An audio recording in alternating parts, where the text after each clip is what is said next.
Hey guys, thank you so much for your response of my last video. And if you find it useful, then please subscribe to my YouTube channel and follow the Facebook page to get regular updates. And as I promised you that every weekend I will try to come up with a one lesson video so that you learn the best way possible. Okay, so I'll try to discuss all sorts of problems that you face in your daily playing guitar or practicing the instrument, and to build up a relation between the instrument and yourself. Okay, because we always carry the guitar on our body, so whenever we have to play, so we have to keep the guitar on our legs, and we have to take a proper chair to sit so that we don't feel tired. But apart from all these things, there are also few things that I want to bring it to your notice. And and those are, we all know that the guitar has, especially the classical guitar has more action, like a higher action than the normal guitars like the acoustic or the electric guitar that we know.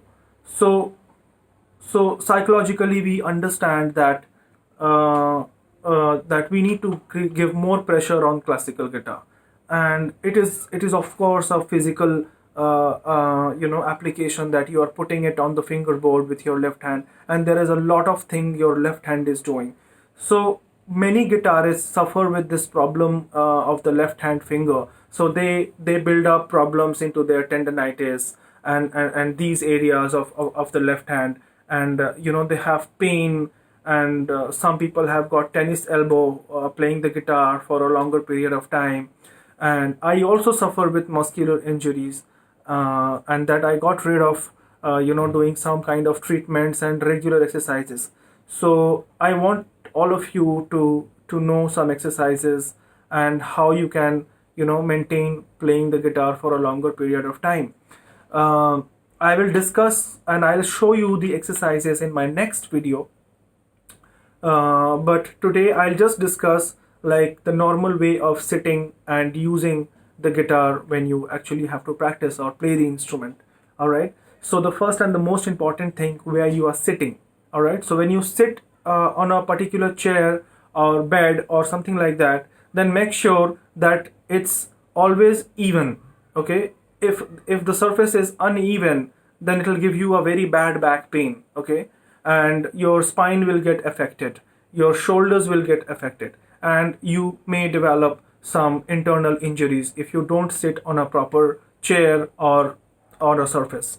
Okay, so this is one very important thing.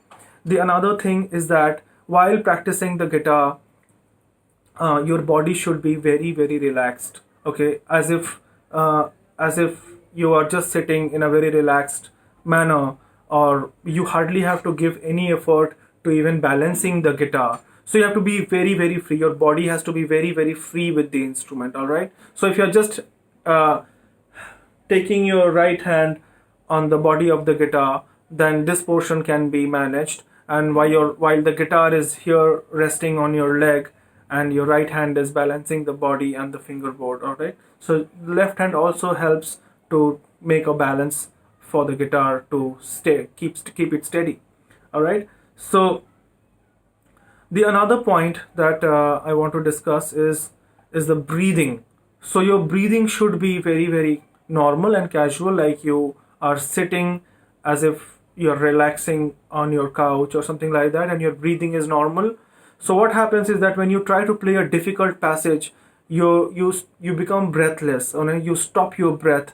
That happens unknowingly, you don't know that you have stopped your breath and for a little longer period of time, and as a result your body gets tired. Okay, and you feel that, oh, I have practiced so much, but actually you have not practiced anything. You were only busy tiring your muscles and being breathless. That makes you feel tired. So it's very important that you understand while practicing that your breathing should be normal, your shoulders should be relaxed, very relaxed, and the spine has to be straight, so that you can practice it for a longer period of time. All right, let's get back to the left hand again.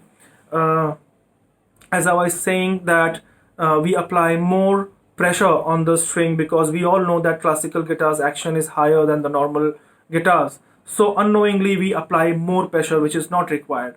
So as a result, what happens is that these portions of your left hand, it starts to suffer, especially this muscle and this portion of the palm, like the joints between the fingers and these areas between the fingers starts to pain. All right, so that happens over the years of practicing the guitar in one particular posture.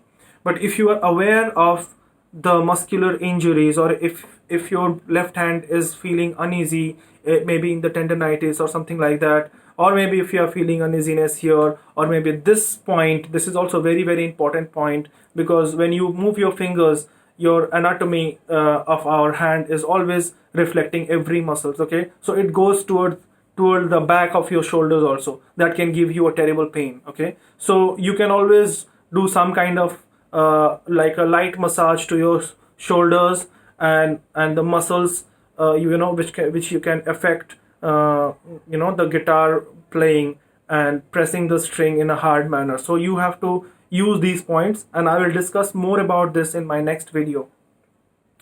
So let's move on to the next section. I'll show you some very basic scale playing techniques with in order to create the coordination between the right and the left hand.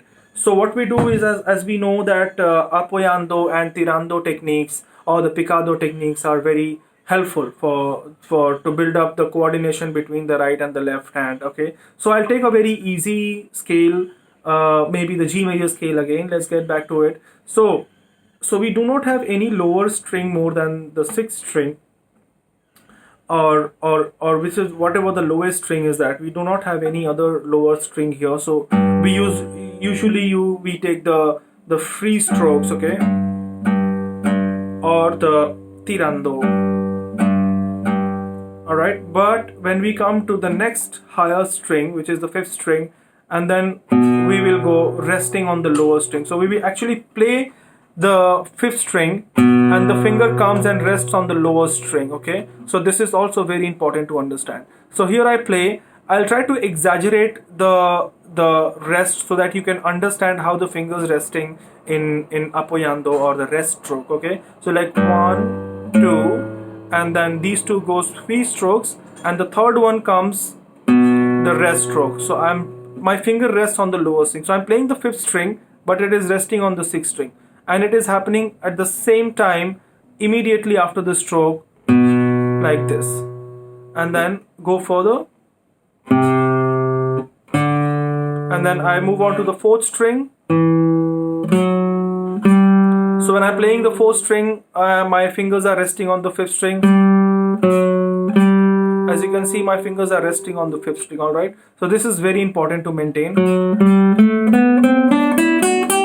Okay, and always keeping the index and middle finger alternately. So once again I'll go,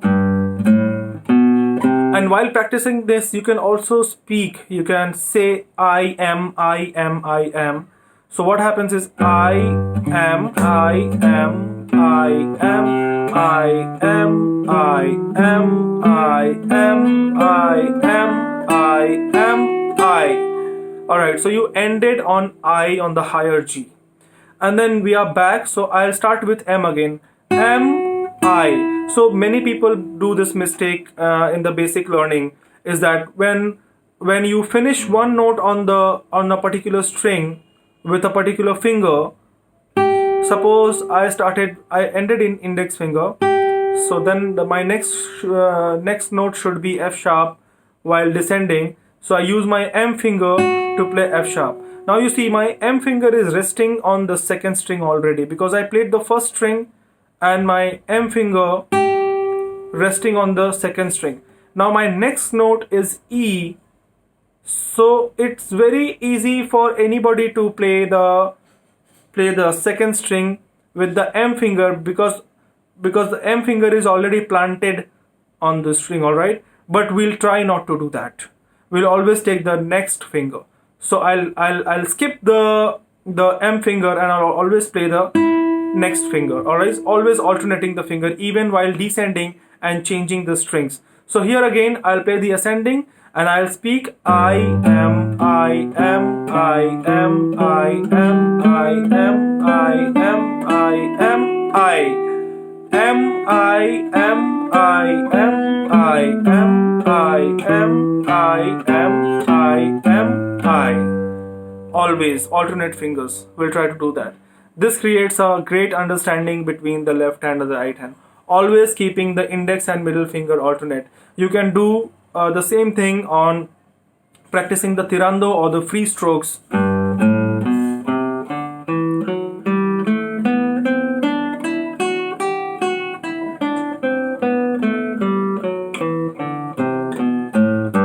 So try never to skip the finger, otherwise you won't be able to build up the speed.